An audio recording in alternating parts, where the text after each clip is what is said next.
ವಿದ್ಯೋದಯ ಶಿಕ್ಷಣ ಸಂಸ್ಥೆಯಲ್ಲಿ ರೋಸ್ಟರ್ ಪದ್ಧತಿ ಅನುಸರಿಸದೆ ಎಸ್ಸಿ ಎಸ್ಟಿ ಮಹಿಳಾ ಸಿಬ್ಬಂದಿಗಳನ್ನು ನೇಮಿಸಿಕೊಳ್ಳದಿರುವುದರಿಂದ ಅಸ್ಪೃಶ್ಯತೆಯನ್ನು ಬಲಪಡಿಸುವ ಜೀವಂತಗೊಳಿಸಿದ್ದಾರೆ ಎಂದು ಕರ್ನಾಟಕ ದಲಿತ ಸಂಘರ್ಷ ಸಮಿತಿ ಜಿಲ್ಲಾ ಸಂಚಾಲಕ ಸೋಸಲೆ ರಾಜಶೇಖರ ಮೂರ್ತಿ ಗಂಭೀರವಾಗಿ ಆರೋಪಿಸಿದ್ದಾರೆ.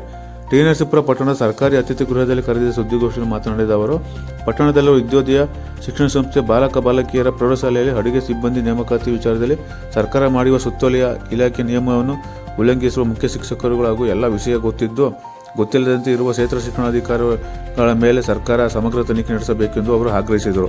ಮುಖಂಡ BM ನವೀನ್ ಮಾತನಾಡಿ, ವಿದ್ಯೋದಯ ಶಾಲೆಯಲ್ಲಿ ನಡೆಯುತ್ತಿರುವ ನಿಯಮಬಾಹಿರ ಕೆಲಸಗಳ ಬಗ್ಗೆ ಮಾಹಿತಿ ಹಕ್ಕು ಕಾಯ್ದೆಯಡಿ ದಾಖಲೆ ಪಡೆದು ಪ್ರಶ್ನೆ ಮಾಡಿದಾಗ ಗ್ರಂಥಪಾಲಕರು ನಮಗೆ ಬೆದರಿಕೆ ಹಾಕಿ ಅಸ್ಪೃಶ್ಯ ಸಮಾಜದ ಅಡುಗೆಯವರು ಅಡುಗೆ ಮಾಡಿದರೆ ಮಕ್ಕಳು ಊಟ ಮಾಡುವುದಿಲ್ಲವೆಂದು ತಿಳಿಸಿದಾಗ ನಾವು ಸ್ಥಳೀಯ ಪೊಲೀಸ್ ಠಾಣೆಯಲ್ಲಿ ದೂರು ನೀಡಿದೆವು.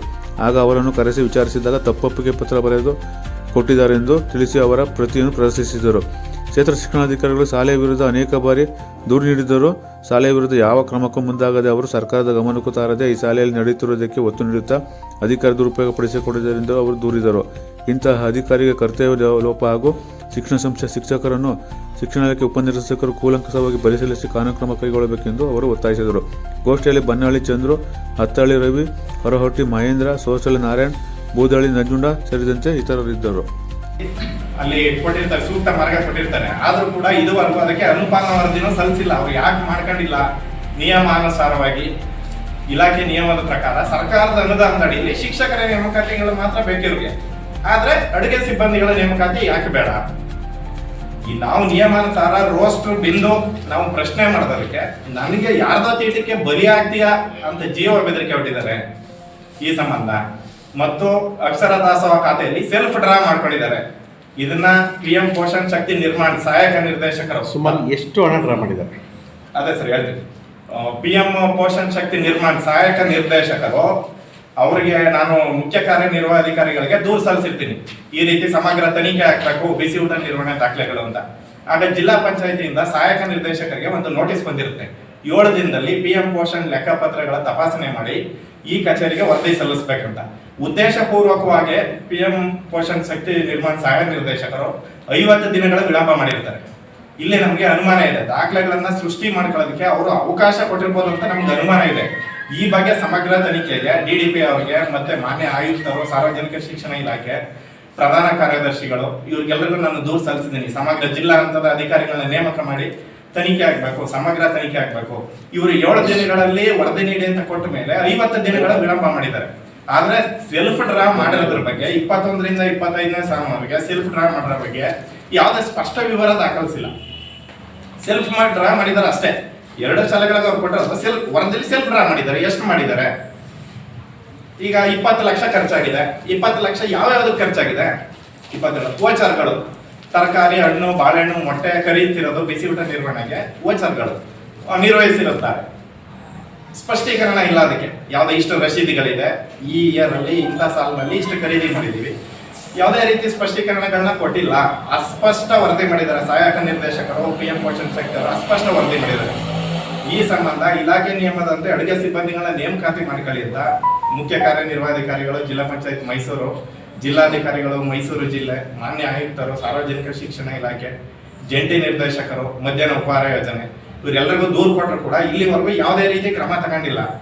ಜಿಲ್ಲಾ ಪಂಚಾಯತ್ ಅವರು ಅಕ್ಷರ ದಾಸೋಹ ಶಿಕ್ಷಣಾಧಿಕಾರಿಗಳಿಗೆ ನಾವು ಎಷ್ಟೇ ದೂರು ಸಲ್ಲಿಸಿದ್ರೆ ಸಮರ್ಪಕವಾಗಿ ತಗೊಂಡಿಲ್ಲ. ಹಾಗೂ ಜಿಲ್ಲಾ ಪಂಚಾಯತಿಯಿಂದ ಬೇಜವಾಬ್ದಾರಿ ಲೆಕ್ಕ ನಿರ್ವಹಣೆ ಮಾಡಿರೋದಕ್ಕೆ ಸದರಿ ಶಾಲೆಗಳ ಮುಖ್ಯ ಶಿಕ್ಷಕರುಗಳ ಮೇಲೆ ಸಮುಚಿತ ಮಾರ್ಗದಲ್ಲಿ ಶಿಸ್ತು ಕ್ರಮ ಕೈಗೊಳ್ಳಿ ಅಂತ ಕೊಟ್ಟಿದ್ದಾರೆ. ಆದ್ರೆ ಈ ಸಂಬಂಧ ಸಹಾಯಕ ನಿರ್ದೇಶಕರು, PM ಪೋಷಣ್ ಶಕ್ತಿ ಅವರಾಗ್ಲಿ, ಕ್ಷೇತ್ರ ಶಿಕ್ಷಣಾಧಿಕಾರಿ ಆಗ್ಲಿ ಇದುವರೆಗೂ ಯಾವುದೇ ರೀತಿ ಕ್ರಮ ಕೈಗೊಂಡಿಲ್ಲ. ವರದಿಯಲ್ಲಿ ಹೆಚ್ಚುವರಿ ಹಣ ಡ್ರಾ ಮಾಡ್ಕೊಂಡಿದ್ದಾರೆ. ಮೊಟ್ಟೆ ಬಾಳೆ ಖರೀದಿಗೆ ಹೆಚ್ಚುವರಿ ಹಣ ಡ್ರಾ ಮಾಡ್ಕೊಂಡಿದ್ದಾರೆ. 21ರಿಂದ 25ರವರೆಗೆ ಸ್ಪಷ್ಟೀಕರಣ ಕೊಟ್ಟಿದ್ದಾರೆ. ಬಾಯ್ ಸ್ಕೂಲ್ ಅವರು, ವಿದ್ಯೋದಯ ಬಾಲಕರ ಪ್ರೌಢಶಾಲೆ ಅವರು 1,04,000 ರೂಪಾಯಿ ಹಾಗೂ ವಿದ್ಯೋದಯ ಬಾಲಕಿಯವರು 41,000 ಚಿಲ್ಲರೆನ ಹೆಚ್ಚುವರಿ ಮೊಟ್ಟೆ ಬಾಳೆಹಣ್ಣಿಗೆ ಡ್ರಾ ಮಾಡ್ಕೊಂಡಿದ್ದಾರೆ. ಇಂತಿಂತ ಇಯರ್ಲಿ ಅಂತ ಕೊಟ್ಟಿದ್ದಾರೆ.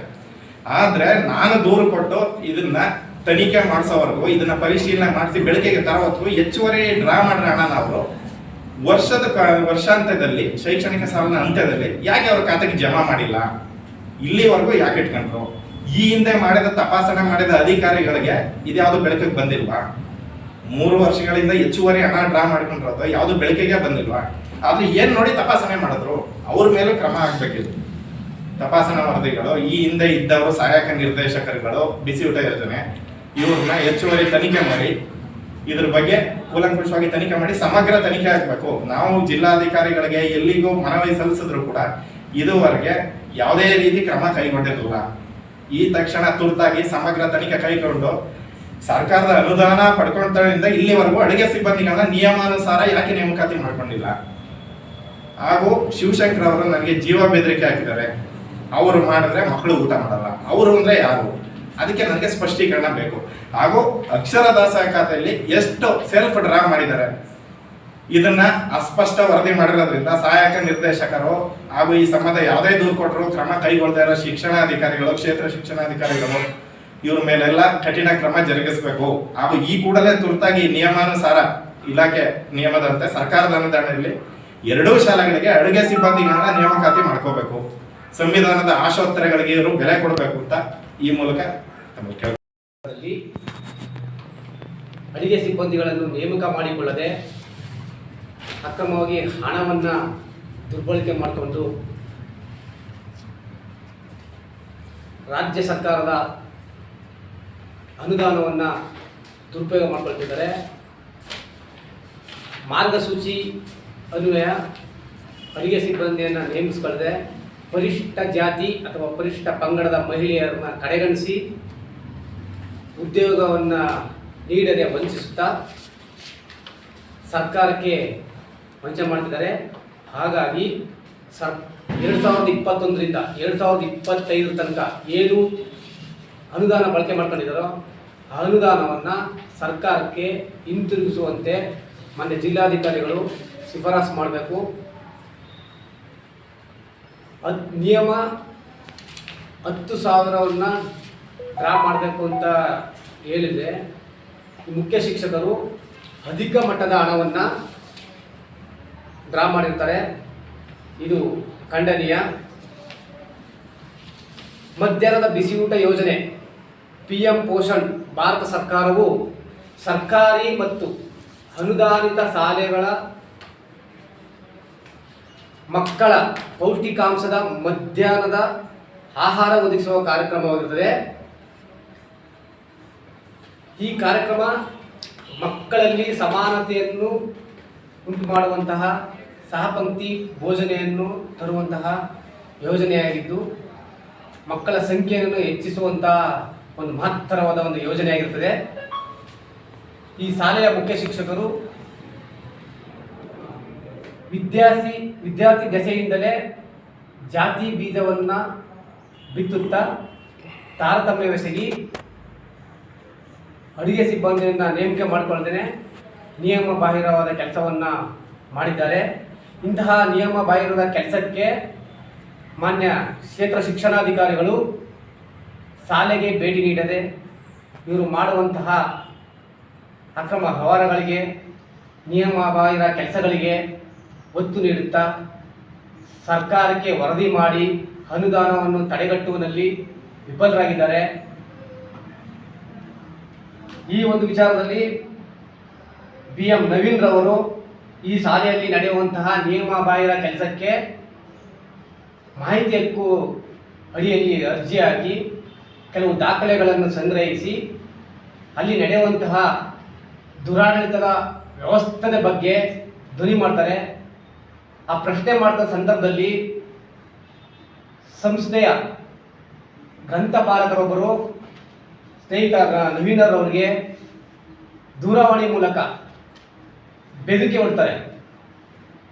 ಈ ರೀತಿ ಪ್ರಶ್ನೆ ಮಾಡಬಾರ್ದು, ಹಿಂಗೆಲ್ಲ ಮಾಡಿದ್ರೆ ನಿಮ್ಗೆ ತೊಂದರೆ ಆಗುತ್ತೆ ಅಂತೇಳಿ ಬೆದರಿಕೆ ಹಾಕ್ತಾರೆ.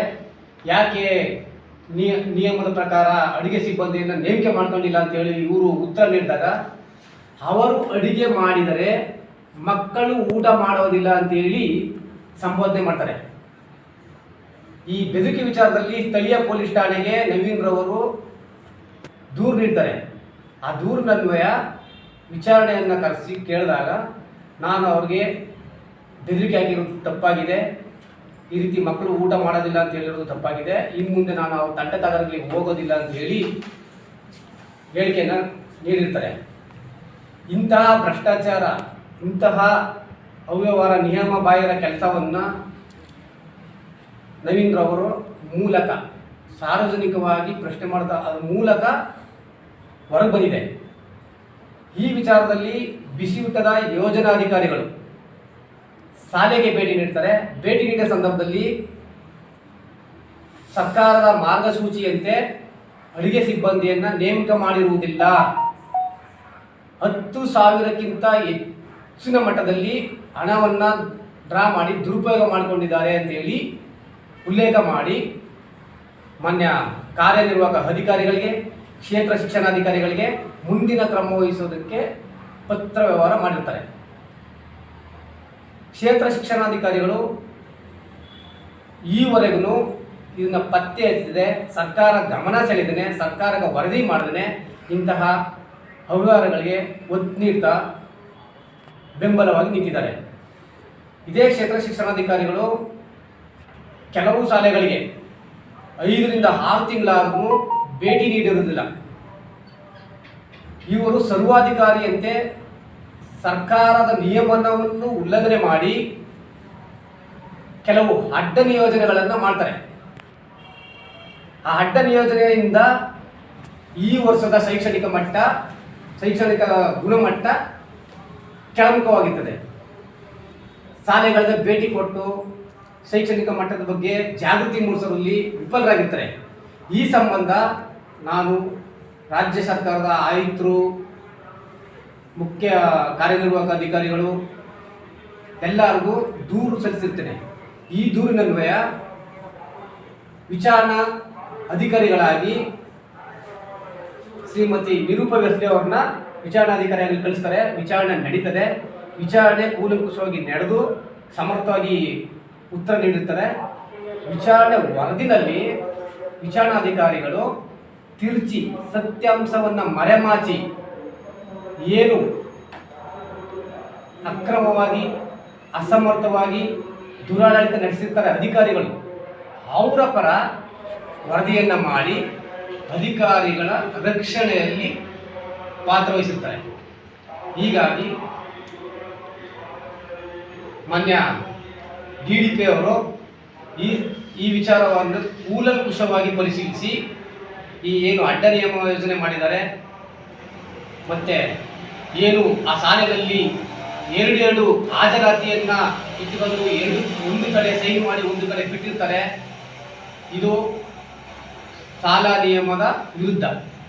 ಇದು ಮೇಲ್ನೋಟಕ್ಕೆ ಎದ್ದು ಕಾಣುವಂಥ ಒಂದು ಸಮಸ್ಯೆ. ಇದನ್ನೆಲ್ಲ ಪರಿಗಣಿಸಿ ವಿಚಾರಣಾಧಿಕಾರಿಗಳ ವಿರುದ್ಧ ಕ್ರಮ ಕೈಗೊಳ್ಳಬೇಕು ಮತ್ತು ಸರ್ಕಾರದ ಮಾರ್ಗಸೂಚಿಯನ್ನು ಉಲ್ಲಂಘನೆ ಮಾಡಿರುವಂತಹ ಕ್ಷೇತ್ರ ಶಿಕ್ಷಣಾಧಿಕಾರಿಗಳ ವಿರುದ್ಧ ಕ್ರಮ ಕೈಗೊಳ್ಳಬೇಕು.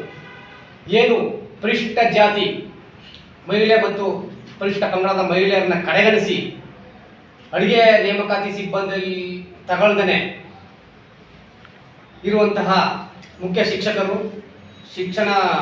ಕ್ಷೇತ್ರ ಶಿಕ್ಷಣಾಧಿಕಾರಿಗಳ ವಿರುದ್ಧ ಅಸ್ಪೃಶ್ಯತೆ ಕಾಯ್ದೆ ಅಡಿ ಕೇಸ್ ದಾಖಲು ಮಾಡಬೇಕಂತೇಳಿ ಈ ಸಂದರ್ಭದಲ್ಲಿ ದಸಂಸ ಒತ್ತಾಯಿಸಿದರೆ ಮಾನ್ಯ ಜಿಲ್ಲಾಧಿಕಾರಿಗಳು, ಮುಖ್ಯ ಕಾರ್ಯನಿರ್ವಹಣಾಧಿಕಾರಿಗಳು ಈ ವಿಚಾರವಾಗಿ ಕೂಲಂಕುಷವಾಗಿ ಪರಿಶೀಲಿಸಿ ಸಮಗ್ರ ತನಿಖೆ ನಡೆಸಿ ಇವುಗಳ ವಿರುದ್ಧ ಕಠಿಣ ಕಾನೂನು ಕ್ರಮ ಜರುಗಿಸಬೇಕಂತೇಳಿ ಈ ಸಂದರ್ಭದಲ್ಲಿ ನಾವು ಒತ್ತಾಯಿಸುತ್ತೇವೆ.